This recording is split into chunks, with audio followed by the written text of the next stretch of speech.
How to accomplish any goal you can think of. Some people work, some people pray, some people use magic spells or use demons to help them achieve their goals and fulfill their desires. Some people do a rain dance. Some people use visualization games or role play their success. They say that hard work pays off at the end. But if you're trying to get to the moon by digging the deepest hole, you're probably not going to get there in this eternity, no matter how hard you work. So the question is, how do you know which methods work and which ones are a waste of time? The Practicality Project is an attempt to formulate a system to get things done, to achieve your goals, to obtain your desires. In this chapter, the essence of practicality, how to get things done.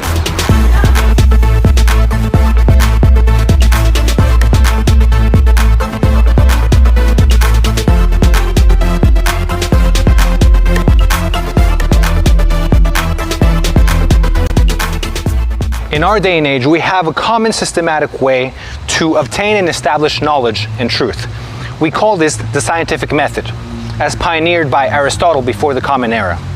But how did people decide what was knowledge, what was truth, before the scientific method was institutionalized? People probably went about it in different ways. They probably decided what truth was based on hunches, signs, superstitions, rationalizations. Of course, there's still people right now that use these methods today, but they don't have as much weight as what can be confirmed by proof of logic and observation. We may have institutionalized a common way for obtaining knowledge, but we don't have a system to get things done. Different people use different ways, sometimes efficient, sometimes irrational, sometimes things happen and sometimes they don't. And the truth is that we already naturally use this system, but we never acknowledge the aspects of our actions that are actually effective in goal attainment. I've already talked about the effectiveness of instinct and what to do if you're unfamiliar with the process necessary to achieve the goal. Now I give you essence. Step 1. You can't begin to achieve a goal unless you've devised a goal. And you can't create a goal unless you've gotten in touch with your desire. So that's why we'll begin with step -1. Step -1. You get in touch with your desire. You do this via rudimentary action. You isolate a discomfort inside of you and you focus in on it. And the next step would be to figure out what that discomfort is trying to say. Step 0. Cognize a goal. Step 0. Cognize a goal. And no, you can't just come up with any goal and expect it to satisfy your desire. If you focus on your thirst, you can't satisfy it by eating sand. You have to come up with a goal that will match your need. You must come up with a goal that will match your need. And I know I might sound silly to emphasize such an obvious point like this, but this happens all the time. People do this all the time. People try to address their emotional stress by getting drunk instead of learning acceptance. People try to deal with the meaninglessness of life by picking up a hobby. There's people that try to raise their self-esteem by putting others down or by lying to themselves. There's people that try to deal with their loneliness by eating junk food. You're not hungry, you're lonely. Or you're bored. You can't satisfy your loneliness by eating junk food. You can't quench your thirst by eating sand. You can't get to the moon by digging a hole. You must come up with a goal that will match your need. And at this point you may ask yourself, well, how can I tell if a goal actually matches the need? Which is a fair question because a lot of the times we can't tell if a goal actually matches the need. A lot of the times we don't know what we want. This is why it's important to get in touch with your desire via rudimentary action. The more we get in touch with our desire, the more we will become familiar with its shape.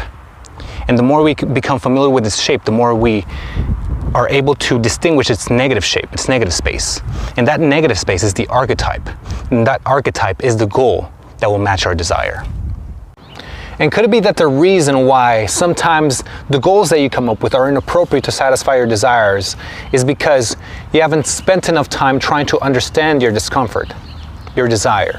You haven't spent enough time just calmly sitting down in your discomfort to try and get familiar with it. Step 0. Cognize a goal. Once you've come up with a goal, you can move on to step 1. Step 1. Once you have established a goal, you must believe that it's possible. You must deem it possible.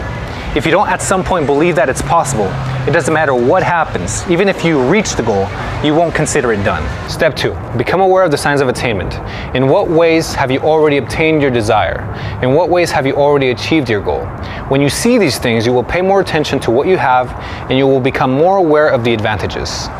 Step 3, once you become aware of the advantages and the possibilities of how to manifest a goal, you start establishing that reality by developing the hows and the whys of how that reality is true. Step 4, once it's well established, you are already there. You just use that reality. And by interacting with it, you will further establish that same reality. Of course, as you are doing this, you must remember to keep the other levels of the practicality system intact, instinct, and also unknown protocol. And once you're firmly established in the system, achieving goals will not be a matter of whether something is possible or not, but it will be a matter of how and when.